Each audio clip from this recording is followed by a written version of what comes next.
So in addition to visiting cemeteries that are famous for being haunted, I also wanted to visit cemeteries that are homes to famous people.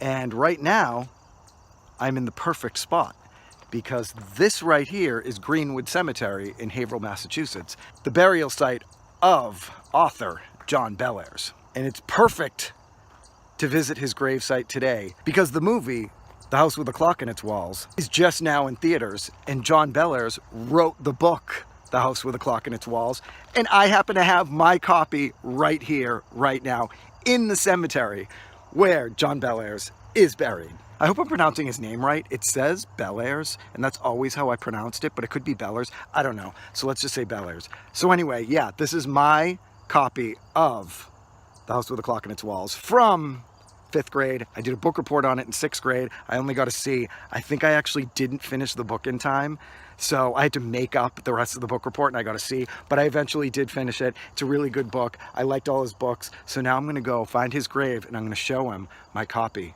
of the book, which, I mean, I don't think he's gonna care, but you never know. If there's an afterlife, he might be smiling down upon me because I brought his book in the week that the movie based on his book is coming out. So let's go find the gravesite of author John Bellairs. And here it is, the gravesite of author John Bellairs, famous author.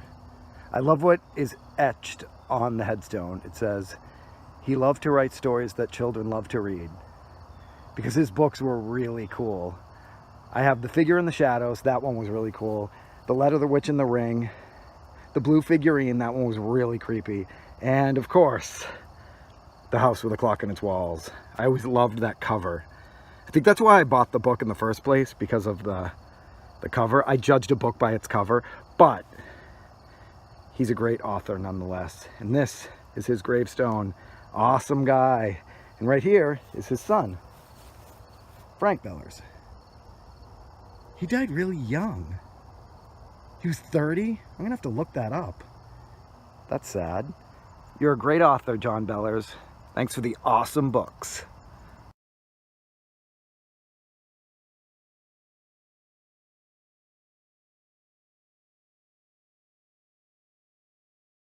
So I guess if I'm gonna do a creepy, haunted, Halloween-themed cemetery tour, I might as well include the grave of the Boston Strangler.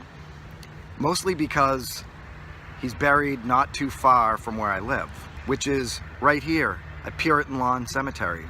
So I decided to stop by and pay the Boston Strangler a visit. The alleged Boston Strangler, I must add. He confessed to the murders, but then evidence suggested he may not have been the murderer, and he might have just wanted to gain notoriety by admitting it. But then they actually came to this cemetery about 6 years ago, in 2012 or 13, and exhumed the body of the Boston Strangler and did DNA testing on the body to finally prove if he was, in fact, the Boston Strangler. And I think they proved that he was. So here it is, for your morbid curiosity, the grave of the Boston Strangler.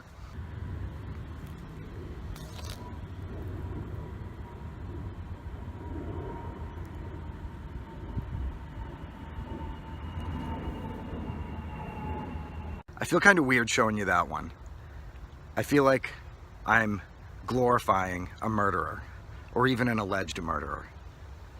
I should be honoring the victims, not giving even more notoriety to the perpetrator. But whatever, this is a haunted, creepy Halloween cemetery tour, and this grave is on Atlas Obscura for creepy haunted things to find in Massachusetts.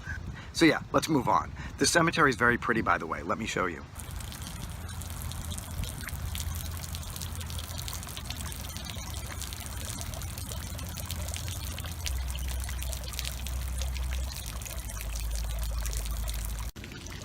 I think that's the scariest thing I've seen in all of these cemeteries.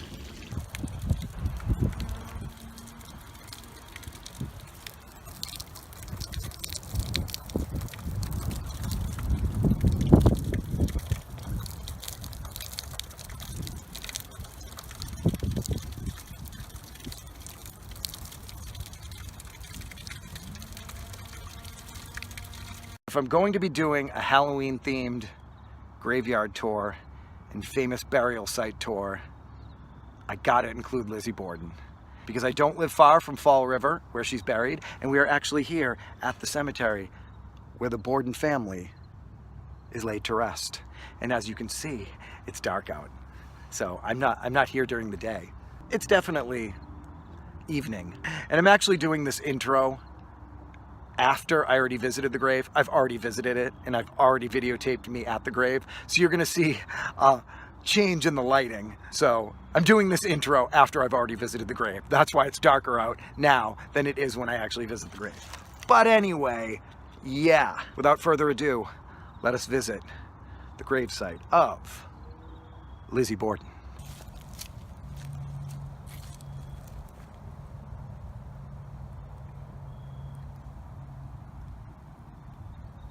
It says Lizbeth because that's the name she went by after she was acquitted, due to the fact that Lizzie Borden had a stigma to it.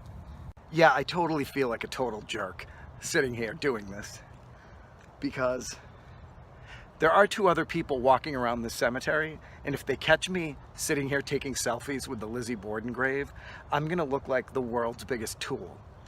It's a little sacrilegious to be making a public display of somebody's final resting place, but come on, this is American history right here. Guilty or not, this is American history. Halloween related American history, and it is Halloween on the day I'm posting this video. So there you go. Lizzie Borden, acquitted of murder, not guilty. So there's that. And let's not ignore the fact that I'm here at the Borden family gravesite at night. Yes, it may look a little light out, but it is past sunset. So I'm here in the evening, and it's still not scary. This particular graveyard is not known for being haunted, but this particular gravesite, these people were murdered by somebody. So that should be scary. And Lizzie over there, she was accused of it. So this should be scary. And it's past sunset. Still not scary. It's just a lovely final resting place for 2 victims and an accused and her sister, who really had nothing to do with any of it. But yeah, the Borden family gravesite. It's a very nice cemetery. It's a very nice area. And it's a very nice night. And there's absolutely nothing scary going on in the cemetery as usual. So there you have it. The Borden family burial site at night. I'm filming now to further prove that it is getting very dark out. And I am standing here in a cemetery, in Oak Grove Cemetery in Fall River, Massachusetts, at the grave of Lizzie Borden. And it is still not scary. This is American legend right here, so let's appreciate that. That's what I'm doing. I'm appreciating the Lizzie Borden and Borden family burial site. I still feel weird filming at people's grave sites. I admit that's a little weird. A.J. Borden. Okay, I'm out of here. Rest in peace, Bordens.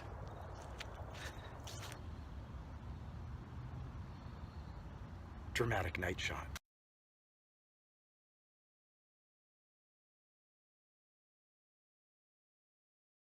This is really funny. I'm still in Oak Grove Cemetery right now. It has been about 15 minutes since I visited Lizzie Borden's grave, and I'm still here because it's actually really cool to be in a cemetery at night. But it is 7:00 p.m. in October, and I'm not turning my camera light on so you can see I am definitely in the dark in a cemetery at night. See, there are gravestones. I don't know if you can see them. That's one right there. Gravestone. Gravestones. It's a tree. Yeah. So I'm still in the cemetery. Why am I still in the cemetery? It is right smack dab in the middle of the city of Fall River. So even if something strange happened, there's a whole bunch of life going on right in back of me, right back there. There's some light. I don't know how this is coming out because I can't see the screen in front of me. So yeah, even at night, I don't get the haunted feeling that other people get. I think this is just kind of fun.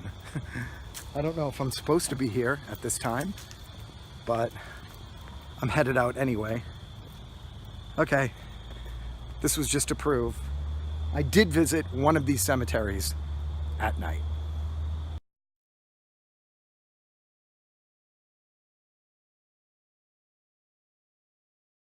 So I'm in the woods behind one of the cemeteries right now, and I decided to see if there's any geocaches back here, and there was. So I started doing a little geocaching, and all of a sudden, in the distance, I see one of my favorite things to find abandoned in the woods. My first favorite thing is an abandoned house or building, obviously. My second favorite thing is abandoned automobiles, and I've just spotted one. I have found an abandoned Jeep, and it's right in front of me. Let's go check it out. I'm so excited. Right over there, right there. It seems like it crashed into this giant puddle, because that's not a pond. That's a puddle. And there's this creepy ass Jeep just sitting here.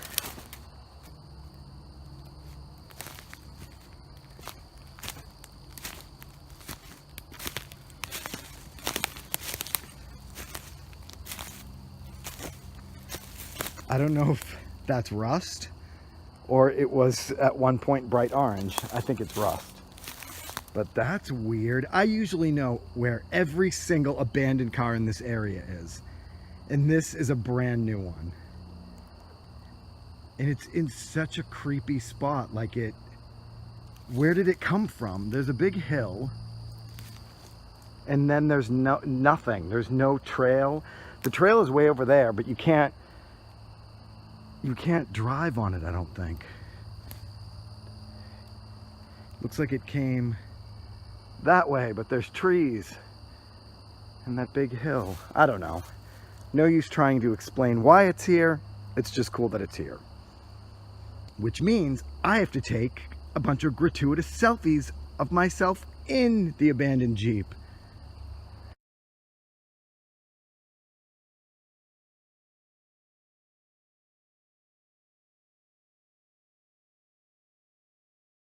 Okay, that was a bad mistake. Sitting in that disgusting Jeep, I got all that orange shit all over me. It's all over my hands, all over my shirt, all over my clothing. So that was a semi-bad idea, but the pictures came out awesome, so mission accomplished. That abandoned Jeep was more exciting than any of the cemeteries I've seen so far.